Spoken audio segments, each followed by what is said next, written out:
Governments are literally paying people to leave expensive cities and move abroad, and most Americans have absolutely no idea this is still happening in 2026.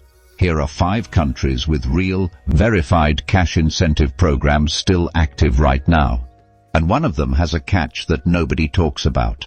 Let's start with Italy, because most people think the whole story is those viral €1 homes. That's just the surface. Italy, Molise and Calabria. The region of Molise has been running a program that pays new residents up to roughly $33,000 to relocate to villages with populations under 2,000 people. That money comes in annual installments, typically spread across 3 years, conditional on staying in the region and running a small business or working remotely from the area. Calabria, the toe of Italy's boot, has run a parallel program offering similar figures, around $28,000 in phased payments, with slightly different eligibility windows depending on which municipality is offering the incentive in a given year. The eligibility picture: applicants generally need to be over 18, demonstrate a remote income source or a viable business concept, commit to registering as a resident within 90 days of approval, and agree not to leave the region as their primary residence for at least 3 to 5 years, depending on the program iteration. Now here's the cost comparison that makes this worth paying attention to. Average monthly living costs in rural southern Italy right now sit somewhere between $700 and $1,100, covering rent, food, utilities, and transportation. Compare that to the average American renter paying close to $2,000 just in rent alone, before groceries, insurance, or anything else. The catch? This is where it gets honest. Most of these villages are genuinely isolated. The nearest major city might be 90 minutes away. The bureaucratic process to register residency in Italy can stretch 4 to 6 months, even for people who have done everything right. And some municipalities have quietly paused their intake cycles mid-year when budgets run short. So verifying current availability before banking on a specific village is not optional. It's essential. One more thing worth knowing: Italy is not doing this out of charity. These villages are dying. Some have populations under 300 people. The government is literally paying people to reverse demographic collapse. But Greece is doing something even more aggressive, and it's targeting a very specific problem. Greece, island repopulation. Greece has been running a coordinated push to repopulate smaller Aegean islands that have seen population drops of 60 to 80% over the past few decades. Several islands, including Antikythera and others in the eastern Aegean, have offered incentives ranging from monthly cash grants of around $500 for up to 3 years, access to low-cost or free housing, and in some cases, priority access to local employment or business licensing.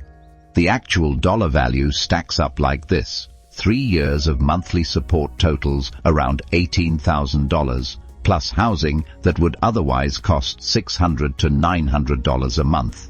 That's a real financial package, not a marketing headline. Eligibility requirements have typically included being under 40 years old on some islands, specifically targeting younger families, having a demonstrated income or employability plan, and committing to a minimum residency period of 5 years.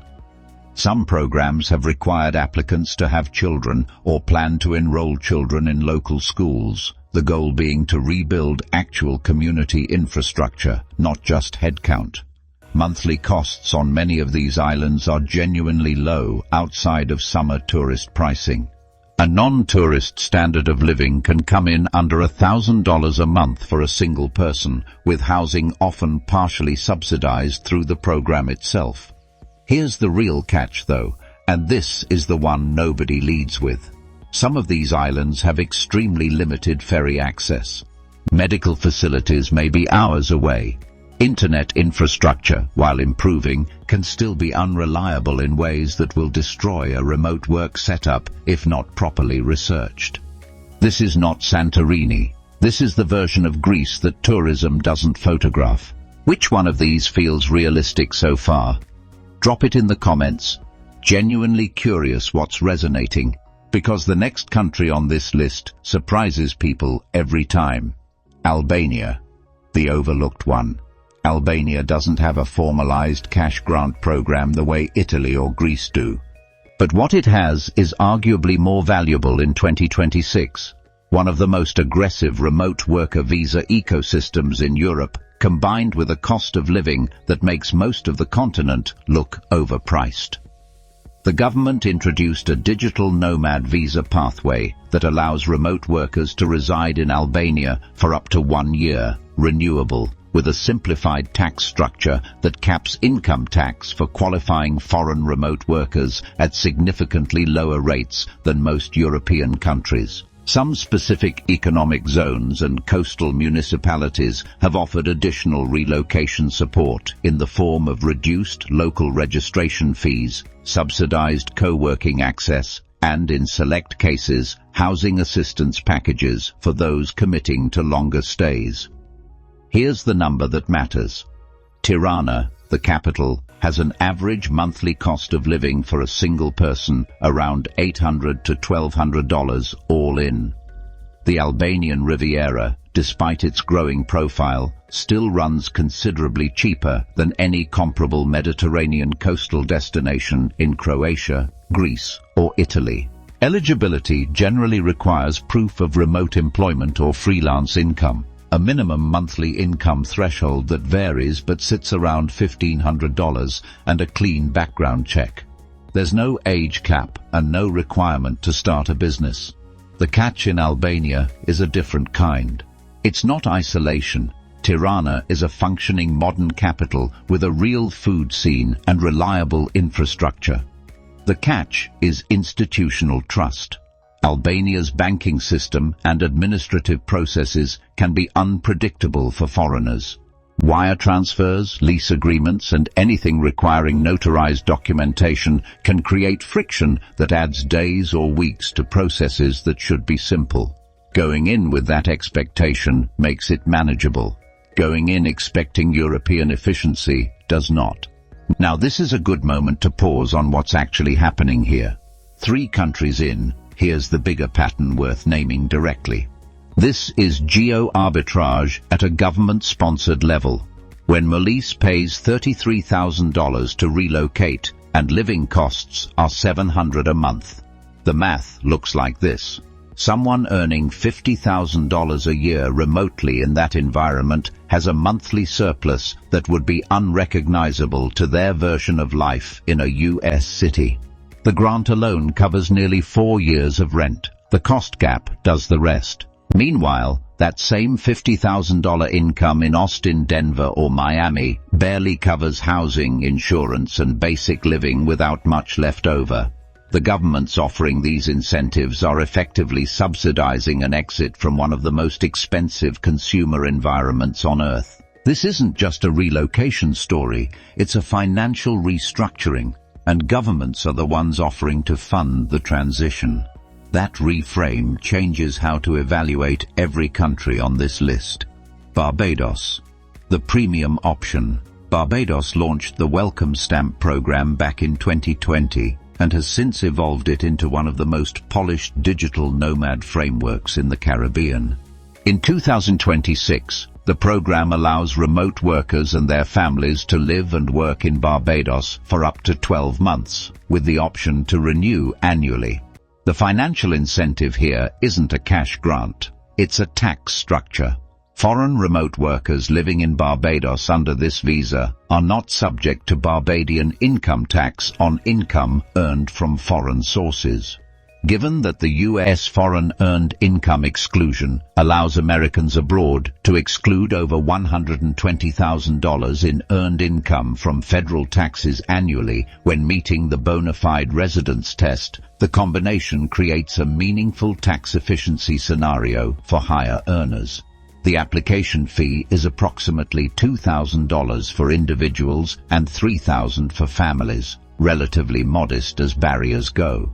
Income requirements sit around $50,000 annually for individual applicants.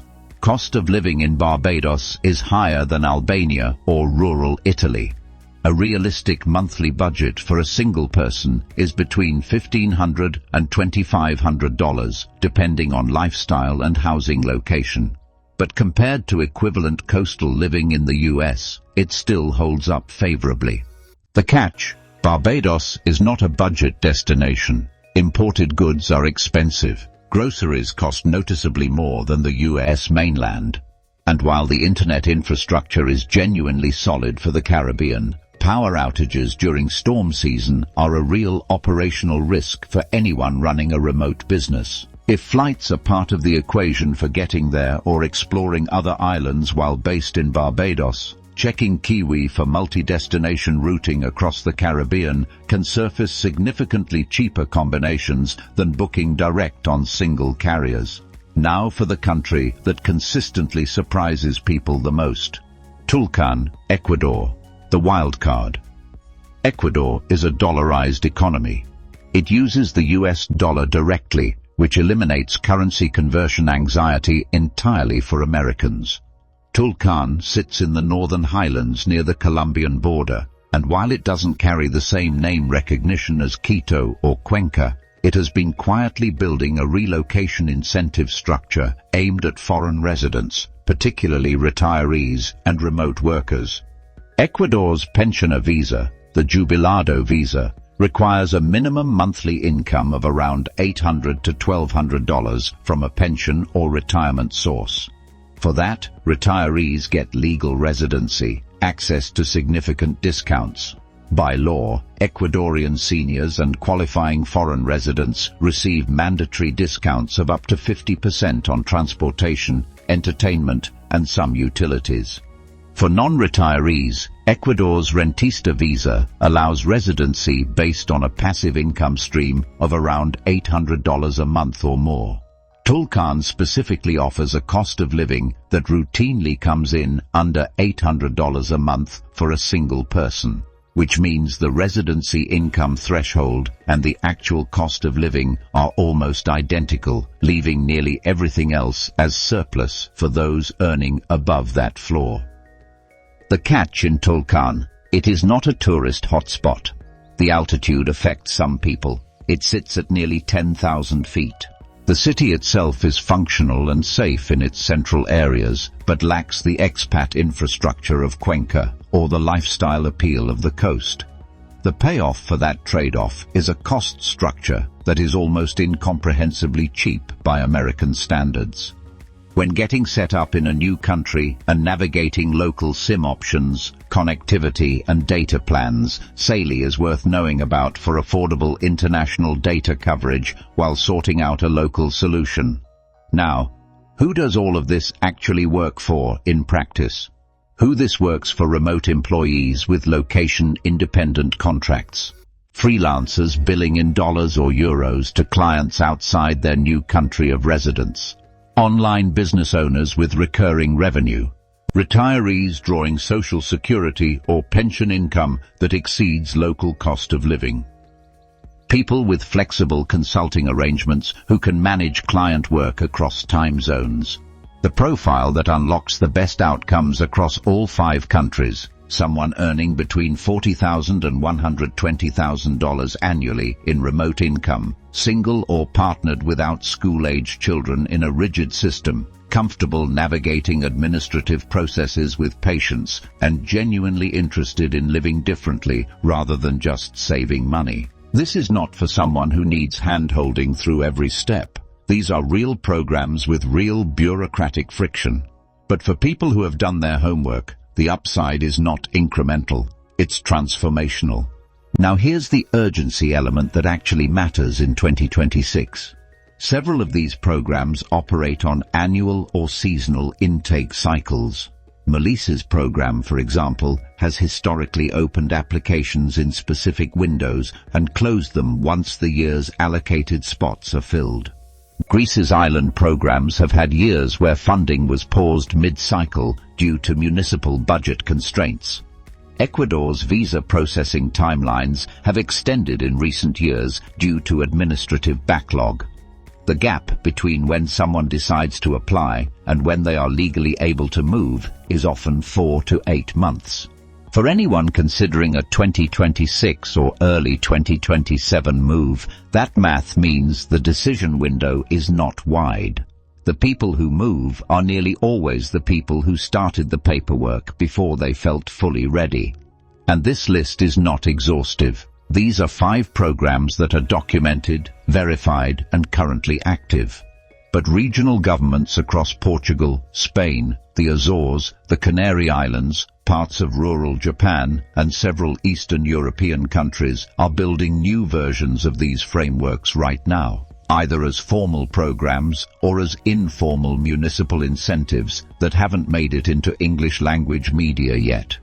For accommodation research across any of these destinations, particularly for the first 1 to 3 months of a relocation before committing to a longer lease, checking Expedia for extended stay options can bridge the gap between arriving and settling. The takeaway from all 5 of these countries is the same. Governments with demographic problems and shrinking rural economies have decided that paying foreigners to show up is cheaper than the alternative. The incentive structures are real, the money is real, the cost arbitrage is mathematically significant, and these are just the programs still visible to anyone paying attention. Others are being built in places that haven't made the list yet.